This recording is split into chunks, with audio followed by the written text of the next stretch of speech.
বাড়িতে মালপোয়া তৈরি করতে গেলে অনেকেরই মালপোয়া পারফেক্ট হয় না, হয় গোল হয়ে ফোলে না, অথবা মালপোয়া তেলে দিলেই ছড়িয়ে যায়, অথবা মালপোয়ার স্বাদ ভালো হয় না।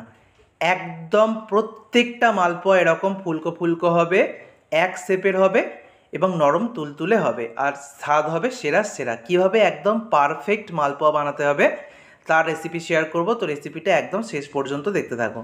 এখন যেহেতু বাজারে প্রচুর পরিমাণে পাকা আম পাওয়া যাচ্ছে, তাই আমি আজকের মালপোয়াগুলো পাকা আম দিয়েই বানাবো। তো পাকা আমের খোসা ছাড়িয়ে আমটাকে এরকম স্ট্রেনারের মধ্যে ঘষে নেব। এইভাবে আমের পাল্পটা খুব সহজেই বার করে নেওয়া যাবে। দুটো পাকা আম থেকে আমি আমের পাল্প বার করে নিয়েছি। বেশি পরিমাণ বানাতে চাইলে অবশ্যই বেশি নেবে। তারপরে নিয়েছি একটা বাটির 1/4 সুজি, আর ওই বাটিটার হাফ নিয়েছি আমি চিনি, মানে হাফ বাটি নিয়েছি চিনি। আর দিয়ে দিচ্ছি দেখো মৌরি। 1/4 বাটি সুজি, হাফ বাটি চিনি আর অল্প একটু মৌরি একসাথে আমি গুঁড়ো করে নিয়েছি। মৌরিটা দিলে বেশ একটা সুন্দর গন্ধ হয়। তো দেখো একদম মিহি করে গুঁড়ো করে নিয়েছি। এবার ওই বাটিটার 1 বাটি দিয়ে দিচ্ছি ময়দা। তারপরে দেখো আমার যে আমের পাল্প সেটাকে বাটি মেপে প্রায় 1 বাটির মতোই হয়েছে, 1 বাটির থেকে একটু কম হয়েছে, তো সেটাও দিয়ে দিয়েছি। আর 2 চামচ এখানে আমি দিয়ে দিচ্ছি গুঁড়ো দুধ, 3 থেকে 4 চামচও তোমরা দিতে পারো। আর ওই বাটিটারই হাফ বাটি দিয়ে দিচ্ছি আমি জল, নর্মাল তাপমাত্রার জল এখানে অ্যাড করলাম। তোমরা লিকুইড দুধও ব্যবহার করতে পারো, সেক্ষেত্রে গুঁড়ো দুধ দেওয়ার প্রয়োজন নেই। এবার খুব ভালো করে সব কিছুকে একসাথে মিক্সারে ঘুরিয়ে পেস্ট করে নিয়েছি। তোমরা এমনি কোনো একটা পাত্রের মধ্যেও তোমরা একসাথে মিশিয়ে নিতে পারো, আমি মিক্সারের মধ্যে করলাম। এবারে খুব ভালো করে একবার নেড়ে চেড়ে নিয়ে দেখাচ্ছি দেখো মিশ্রণের ঘনত্বটা কীরকম রয়েছে। তবে এর মধ্যে যেহেতু সুজি রয়েছে তাই এটাকে একটু রেস্টে রাখবো। আর এদিকে দেখো তেলটাকে গরম হতে বসিয়ে দিয়েছি, আর তেলের মধ্যে একটা পাত্রকে এরকম গরম হতে বসিয়ে দিলাম। তো 10 মিনিট আমি রেখে দিয়েছিলাম। সুজিটা ভালোভাবে ফুলে গেছে, খুব ভালো করে ফেটিয়ে নিচ্ছি। খুব ভালো করে ফেটিয়ে দেখাচ্ছি দেখো মিশ্রণের ঘনত্বটা ঠিক এরকম করতে হবে। একদম শেষে আমি হাতায় করে ফেলে দেখিয়ে দেব।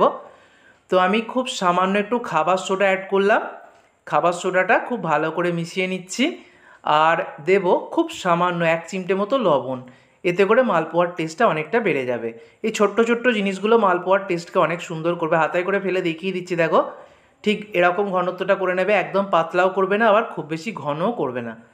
তো তারপরে দেখো যে পাত্রটাকে আমি তেলের সঙ্গে গরম হতে দিয়েছিলাম সেটাকে খুব ভালো করে গরম করে নিয়েছি।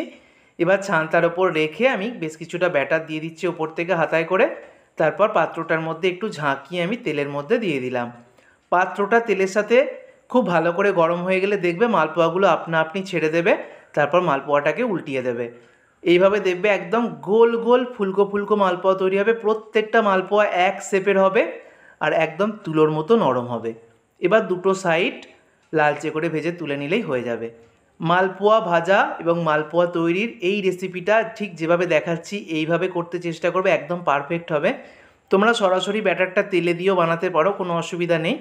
ব্যাটার যদি পারফেক্ট হয় মালপোয়া পারফেক্ট হবে। তবে এরকম একটা পাত্রের মধ্যে নিয়ে বানালে প্রত্যেকটা মালপোয়ার শেপ একই আসে। তো প্রথম মালপোয়াটা ভাজা হয়ে গেল। তো এই রকম পাত্রর মধ্যে যদি তোমরা মালপোয়া ভাজো এক শেপের হবে, গোল ফুলকো হবে। তবে এখানে একটা কথা বলে রাখি, পাত্রটা যদি ভালো মতো গরম না হয় তাহলে কিন্তু ব্যাটার দিলে সেটা কিন্তু পাত্রটা থেকে ছাড়বে না। প্রথমে একটা দুটো ক্ষেত্রে সমস্যা হতে পারে, তবে আমার ক্ষেত্রে কোনো সমস্যাই হয়নি, কারণ পাত্রটাকে আমি একদম তেল যখন কড়াইতে দিয়েছি তার সাথেই গরম হতে দিয়েছিলাম। পাত্রটাকে তেলের সঙ্গে খুব ভালো মতো গরম হয়ে গেলে কিন্তু এই সমস্যাটা হবে না। আর মালপোয়া ভাজার সময় গ্যাসের ফ্লেমটাকে একদম লোতে করে দেবে। প্রথমে খুব হাই হিটে ওই পাত্রটাকে তেলের মধ্যে খুব ভালো করে তেল সমেত গরম করে নেবে। তারপর ফ্লেমটাকে একদম লোতে করে দিয়ে মালপোয়াগুলো এক এক করে ভেজে নেবে। দেখো কত সুন্দর হচ্ছে, প্রত্যেকটা মালপোয়া একদম পারফেক্ট হচ্ছে। তো এইভাবে তোমরা একসাথে দুটো তিনটেও করতে পারো, মানে একটা ব্যাটার দিলে সেটা সঙ্গে সঙ্গে ভেসে উঠলো, তো ফুলে উঠলো, তারপরে আরও একটা দেবে। এরকমভাবে দুটো তিনটেও একসাথে তোমরা ভাজতে পারো, কোনো অসুবিধা নেই। দেখো প্রত্যেকটা এক শেপে রয়েছে আর কত সুন্দর দেখতে হয়েছে। তৈরি করে নিলাম নরম তুলতুলে একদম পারফেক্ট মালপোয়া। এই মালপোয়ার স্বাদ যে কোনো মালপোয়াকে হার মানাবে। অবশ্যই বাড়িতে ট্রাই করো। ফেসবুক থেকে যারা ভিডিওটা দেখছো ইউটিউব চ্যানেলটাকে সাবস্ক্রাইব করে নেওয়ার রিকোয়েস্ট রইল। ধন্যবাদ।